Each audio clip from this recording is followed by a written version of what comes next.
ছোটবেলা থেকে অটাম সিজনের নাম শুনে এসেছি আর বড় হয়ে এই ধরনের গাছের পাতার রং ধরার পিকচার দেখে এসেছি, ভিডিও দেখে এসেছি আর এখন নিজের চোখেই দেখছি। তো আসসালামু আলাইকুম, সবাই কেমন আছেন? বেসিক্যালি আজকে একটা র্যান্ডম ব্লগ, মানে আমি একটু বাইরে বের হয়েছিলাম তো ভাবলাম যে গাছের এত সুন্দর রং, এত সুন্দর পাতার এই ভিডিওটা আপনাদের সাথে শেয়ার না করলে হবে না। ইভেন এটা হচ্ছে আমার ফার্স্ট অটাম সিজন দেখা, মানে বাংলাদেশে তো ওভাবে দেখা যায় না, বাট ফিনল্যান্ডে এসে এই সুন্দর গাছের রং ধরা পাতাটা দেখছি।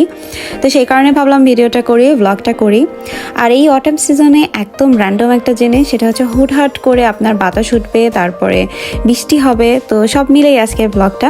তো আমি বাসা থেকে রেডি শেডি হয়ে বের হয়ে গিয়েছি। গাছের পাতার এই যে সুন্দর রং দেখছেন, এটা কিন্তু 2-1 দিনের বেশি থাকবে না, আর কয়েকদিন পরে ঝরে যাবে। আর আজকের ওয়েদারটা একটু বেশি সুন্দর, মানে চারদিকে একদম কুল কুল একটা ভাব আছে। নর্মালি ফিনল্যান্ডের ওয়েদার এমনিতেই কুল থাকে সবসময়, কিন্তু আজকের ওয়েদারটা একটু বেশি সুন্দর, মানে একটু বৃষ্টি বৃষ্টি ভাব, তারপরে মানে মেঘলা মেঘলা আকাশ। তো আমি বের হয়েছি আজকে বেসিক্যালি মিয়রমাকে যাব, কারণ ফিনল্যান্ডে কিন্তু সব জায়গাতে হালাল ফুড বা বাজার নেই, তো সেখানে পাওয়া যায়। মানে মিয়রমাকিতে কয়েকটা দোকান আছে যেখানে হালাল ফুড কিনতে পাওয়া যায়, আর আমার কেলাতেও কিছু কাজ আছে, দ্যাটস ওয়াই আমি বের হয়েছি। আর এই যে দেখেন যাওয়ার পথে, এটা কিন্তু আমার একদম বাসার পাশেই, মনে হচ্ছে এখানে গাছের পাতা নয় সোনা পড়ে আছে, এত সুন্দর কালার। আমি তো জাস্ট দেখছিলাম আর ইমপ্রেস হয়ে যাচ্ছিলাম, কারণ আমি অটাম সিজনে খুব একটা বাইরে বের হই নাই, আজকে 2-1 দিন হলো বের হচ্ছি। একটু আগে বলছিলাম না যে অটাম সিজনের ওয়েদার কিন্তু একদম আনসার্টেন। দেখেন হুট করে রোদ হয়, হুট করে বৃষ্টি চলে আসে। তো আমি বলতে বলতে বৃষ্টি চলে আসছে, আর আমার কাছে অল টাইম ছাতা থাকেই ব্যাগে, তো আমি ছাতাটা বের করে নিলাম যেন বৃষ্টির পানিতে আবার ঠান্ডা না লেগে যায়। আর একটা জিনিস ফিল করেন যে আপনার চারপাশ এরকম কালারফুল, আর আপনি এই বৃষ্টির মাঝখানে ছাতা নিয়ে হেঁটে হেঁটে যাচ্ছেন, জাস্ট আপনি কেমন ফিল করবেন? আমি তো মানে মুগ্ধ হয়ে গিয়েছি। এরকম ওয়েদার থাকলে আমার মনে হয় আমি ঘন্টার পর ঘন্টা হাঁটতে পারবো। এদিকে আমি ছাতা নিয়ে হাঁটছি, আর এদিকে দেখেন স্কুলের বাচ্চাগুলো এই বৃষ্টির মাঝখানেও এরকম অ্যাক্টিভিটি করছে। ফিনল্যান্ডের কিন্তু এটাই রুলস যে আপনার স্কুলে যাবেন, টিচার আপনাকে পড়াবে, আপনি বেঞ্চে বসে বসে শুধু পড়বেন, ব্যাপারটা কিন্তু এরকম না। খেলাধুলাও কিন্তু স্কুলেরই একটা পার্ট অফ অ্যাক্টিভিটি। সো তারা এরকম সুন্দর করে খেলাধুলাও করছে এবং এনজয় করছে। আর মাঝখানে বৃষ্টি বেশি দেখে আমার মনে হলো যে একটু বৃষ্টি ছোঁয়াই, মানে একটু বৃষ্টি যেন গায়ে পড়ে, তো ভাবলাম যে এই জায়গাটাতে একটু বৃষ্টিতে ভিজি। তো আমি একটু জাস্ট হালকা বৃষ্টির একটু ছোঁয়া নিয়েছি, বেশি নেই না, কারণ যদি বাই এনি চান্স ঠান্ডা লেগে যায় তাহলে বিপদ। বাট এই জায়গাটাতে এত পরিমাণে পাতা পড়ে গেছে এই গাছগুলো থেকে, এত সুন্দর লাগতেছে।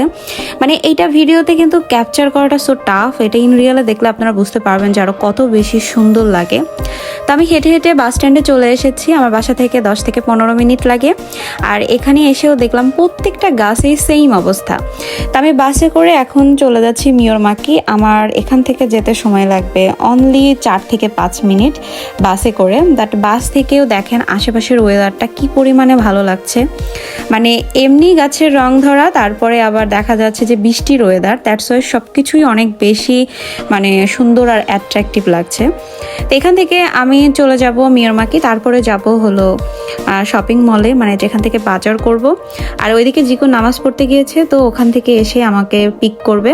আগে যদি কখনো একা একা থাকতাম তখন আমি ফিল করতাম যে একটা মানুষ একা একা কিভাবে থাকে বা কিভাবে থাকতে পারে, আমি তো পারতাম না। বাট ফিনল্যান্ডে আসার পরে আমার একা একা থাকতে থাকতে এখন মনে হয় যে একা থাকার মধ্যে যে মজা, এটা হয়তো বা সবার সাথে থাকলে পাওয়া যায় না। তা আমি একা একা এখন ঘুরতে ফিরতে বা এরকমভাবে সব জায়গা নিজে নিজে ভিজিট করতে আমার অনেক বেশি ভালো লাগে।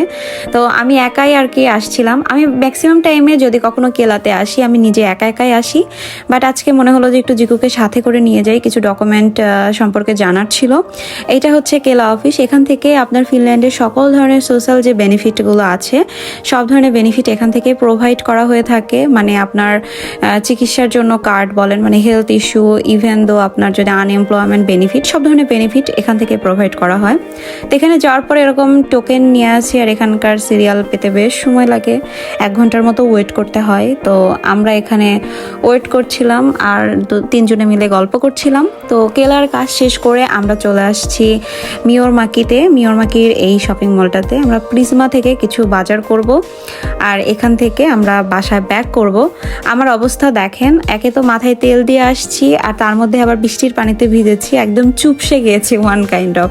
আর আমরা এখান থেকে শপিং করে বাসায় যাব, বাসায় গিয়ে আমি রান্না বান্না করব, দেন আমার ননদের বাসায় একটু আড্ডা দিতে যাব। আবার রান্না বান্না শেষ করে ননদের বাসায় এসে আমরা আড্ডা দিচ্ছিলাম আর টিভি দেখছিলাম। আর এখানে অনেক দিন পরে আড্ডা দেওয়ার পর আমার আসলে অনেক বেশি মনটা রিফ্রেশ হয়ে গেছে। তো এই ছিল আজকের ব্লগ। আই হোপ সবাই ভালো লেগেছে। সবাই ভালো থাকবেন, সুস্থ থাকবেন। আল্লাহ হাফেজ।